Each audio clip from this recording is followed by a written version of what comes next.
I might just tell you I'm done and I'll be back in Kenya. Things on the ground, vitu kwa ground, were different. Hey friends, welcome to my channel.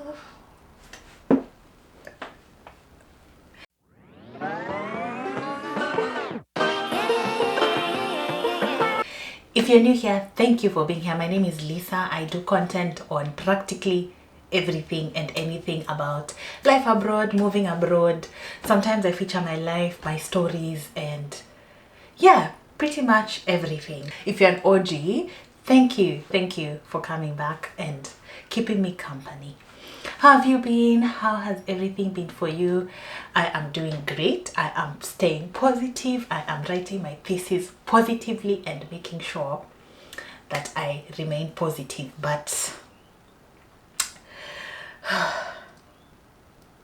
please, for everyone who's doing their PhD or who has finished their masters, I need tips. I need tips, to be honest. I need tips.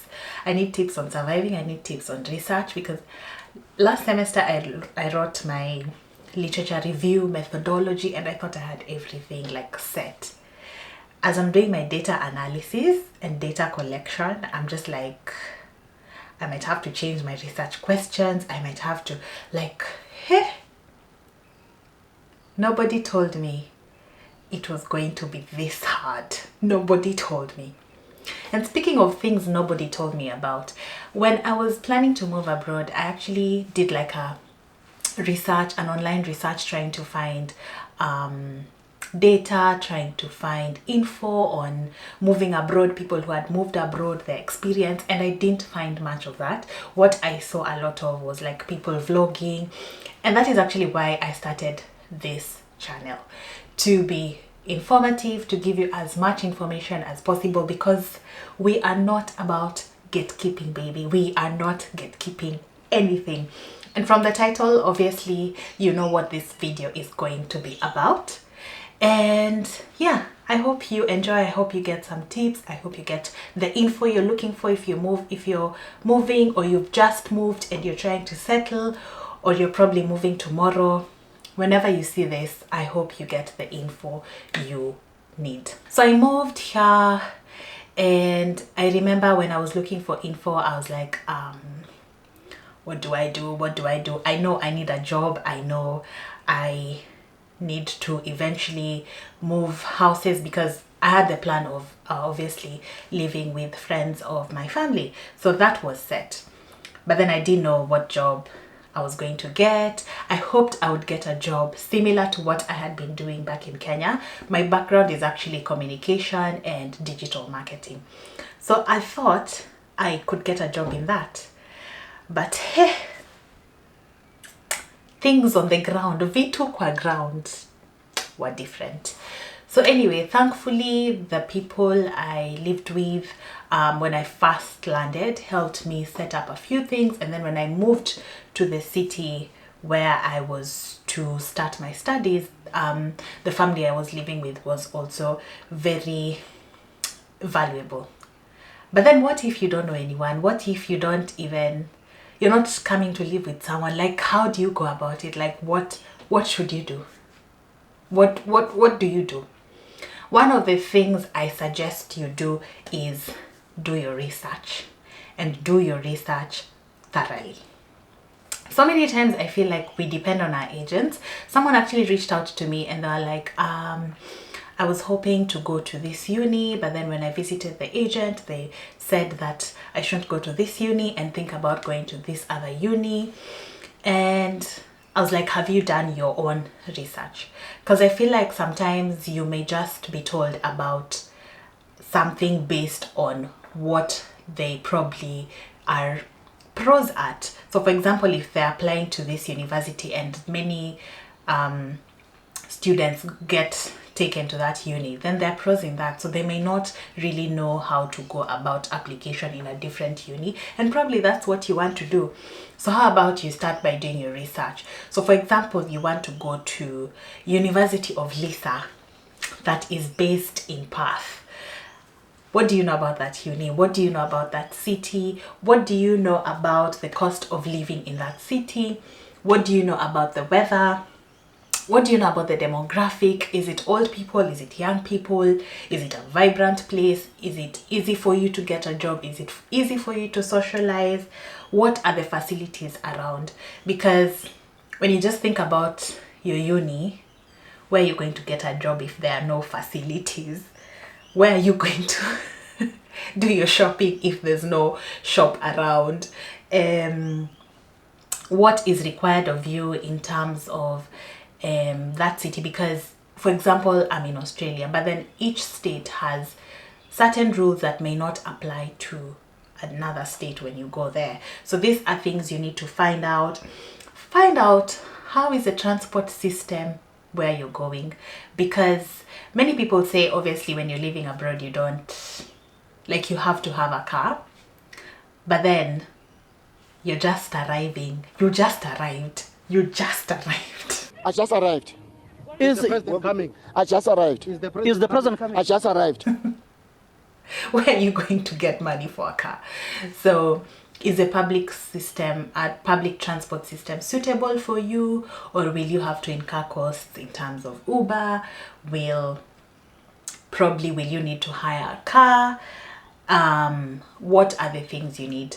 When you actually do your research when it comes to all these things, you're better placed to know what you need to do, what is expected of you before you even land. So by the time you're landing, you have so much information. It's just about like putting things in place and trying to figure out, what do I need?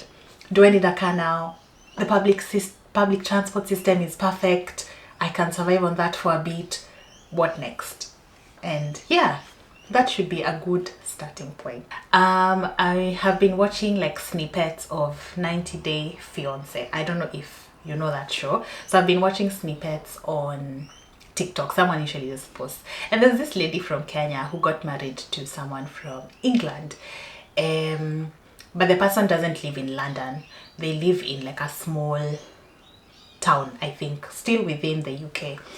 So obviously they've gotten married, she has to move, and one of the latest videos I saw is her complaining how she's bored, her complaining how the city looks so quiet, there's no people, it looks so deserted, and she's comparing it back to Kenya, and she's like, no, I don't know if I can survive. And when she calls her friends, she's like, I might just tell you I'm done and I'll be back in Kenya. And I'm like, had she done her research and known the town or city she was going to live in, she'd probably already know that it's a quiet place. She'll need to wait a certain time, because she was talking about having to wait for her spousal visa before she can work. And I don't know if she knew that before she came, but I mean, she was just complaining. And I was like, girl, if you did your research and did it well, you'd probably know some of these things and have settled or have accepted before moving. One of the basic needs of humans is shelter. At least that's what I learned. Food, shelter, clothing. So you obviously need a place to live. And that is one thing you need to find out. So if you don't know anyone, where you're going to live, so many people have been DMing me, especially on TikTok, because I usually post my like daily vlogs on TikTok. If you're not following me on TikTok, you're missing out. And people have been reaching out asking, oh, I'm moving to Brisbane. Do you know anyone in Brisbane? I'm like, I don't even live in Brisbane. How can I help you? How can I help you? But one of the things that has been very handy has been this site. It's called flatmates.com. So you find like house sharing, accommodation that's affordable for students. And if you don't know anyone, or if you're not planning to live with someone, this might be a better option for you. If you're moving with your family and you have the money, you might want to rent as well. It's all dependent on you. But if you're moving as a student, or even if you're moving for work and it's just you and maybe your partner, probably go that route where you house share for a bit as you get to know your surroundings, and then you can always move. The other thing that's very important, and one that when you land like this, the following day you should be doing, is opening a bank account, getting a local phone number, applying for tax file number, and police clearance.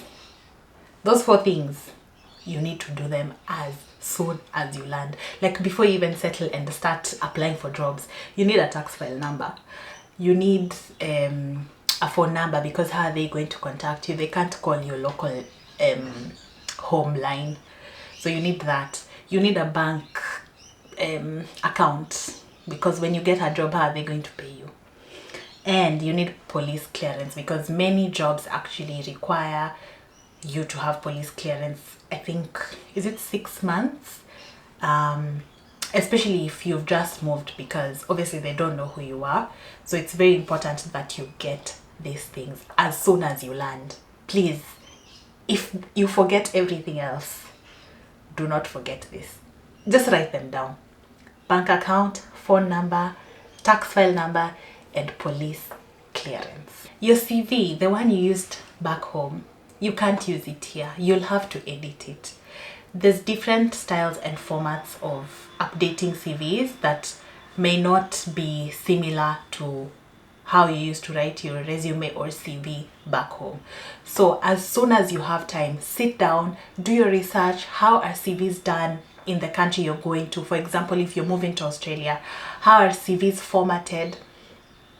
Take your time and write it down according to the new country's format. Because if you send your current CV to your employer and to an employer and it's not formatted the way they are used to, my friend, you will struggle in getting jobs. You will struggle. I'm not even gonna lie. You will struggle. So to be on the safer side, edit your CV. Make sure it highlights you as a professional for the job you're looking for.